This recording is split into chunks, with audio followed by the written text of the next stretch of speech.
So Charles I, he was born in the Palace Buildings in Dunfermline, which is now actually a tourist attraction in Scotland. He was a very sick child, and when his family were moving to London, he actually didn't go with them because they thought he wouldn't survive the journey.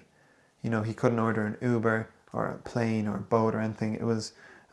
It took a very long time, maybe a boat, but it took a very long time. His brother, though, he was being primed for taking over the king.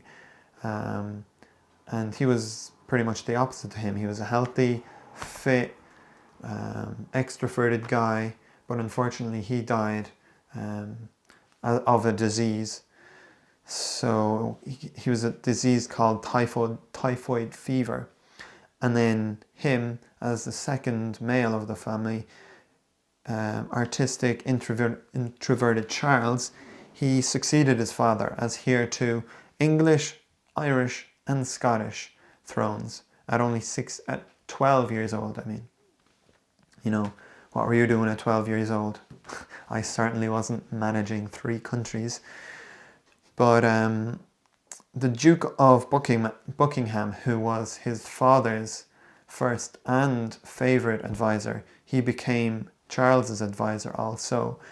But he was hated among the common people and the Parliament because he just led him from one disaster to the next. He kept getting him to involve in different wars. And Charles believed he was insistent in the divine right of kings, which means that kings had control over anything. And when the Parliament denied him more funds to go to war, he was furious and he would just dissolve the Parliament, which means that he would just fire everyone, and then he would attempt then to reduce the number of opponents that returned to the House of Commons when he opened up Parliament again. Now, to give this a bit of context, have you ever played a phone game, like a game on your phone, Xbox or PlayStation, and you didn't go to a great start, so then you're like, okay, I'll just restart the game and hopefully I'll get a better run at it next time? That's basically what Charles did with Parliament. Oh! And when he eventually did get an army of 6,000 men together en route to La Rochelle, the ladders they brought, they put him up, they weren't big enough. So he had all this army, couldn't actually get into the city. He came back to England then, and everyone was pissed. Charles I, he actually introduced his nation to the works of foreign masters and their contemporaries, profoundly changing how the English appreciated art. His father, James, he instilled a big love for the arts, but it was his trip taken when he was 22 years old, Prince at the time, which is truly when he opened his eyes to the splendors of collecting. So when Charles arrived in Spain, in Madrid, 1623, to seek an arranged marriage with Maria Anna, who was the younger sister of King Philip of Spain, King Philip IV, he witnessed extensive collections by Titian, and he went back to England then with a newfound passion for collecting art. His first piece was called Woman with a Fur Coat, which was painted in 1535. And let me just point out that these painters, they didn't need to use clickbait to sell their paintings. It was what it was. Here I am trying to reference Instagram back to thousands of years ago, but hey. But Charles thought that by possessing a large and prestigious art collection, it would convey his own dynasty's power and authority, which is kind of similar to today's age, actually. You see all these billionaires going to museums. It's their playground, really. I don't know if you saw the thing with the Sot Boy, but Banksy had his artwork in the museum, and when it was put into auction, the whole thing shredded to pieces. Funny how it actually increased in value then. But Charles I, he entrusted a Venice-based broker to buy his paintings abroad. so he didn't have to travel.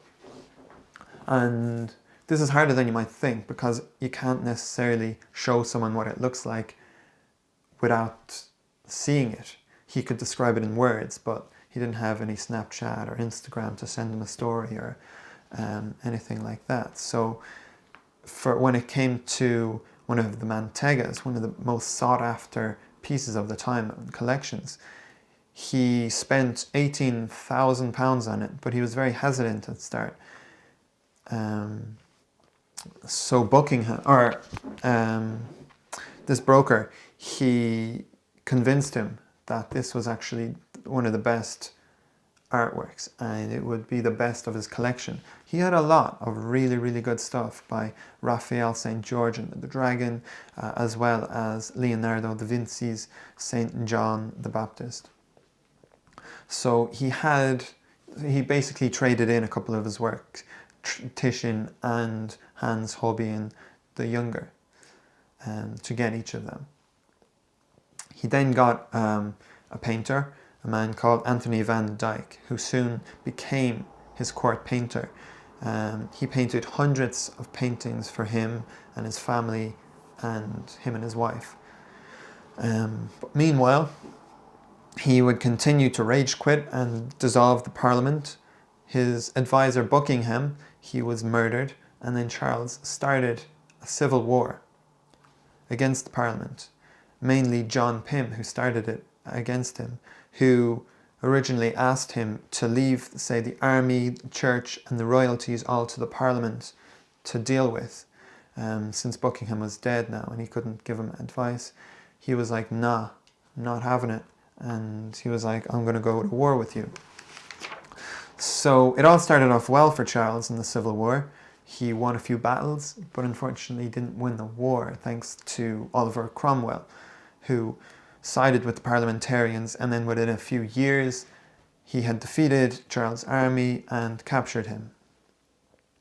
But they were happy actually to let him rule back as king, if he agreed to certain terms. But he was still certain and stubborn in his divine right of kings. He would not let someone else make decisions for him or hold him back. So they had no choice then but to execute him.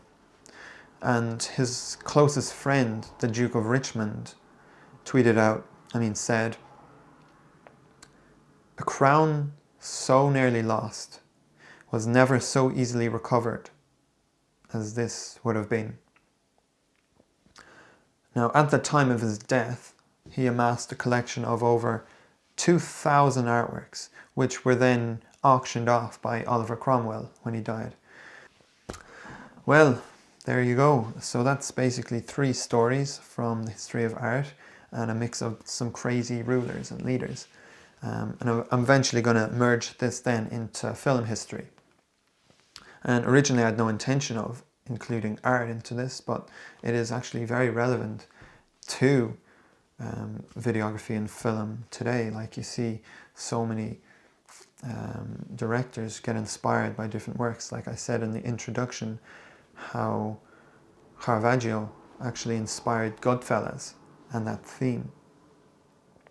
So yeah, but I'd love to know what you actually thought of this. Too long, or just give me tips of advice anyway in the comments. But cheers, thanks a million for watching, and I'll see you next week.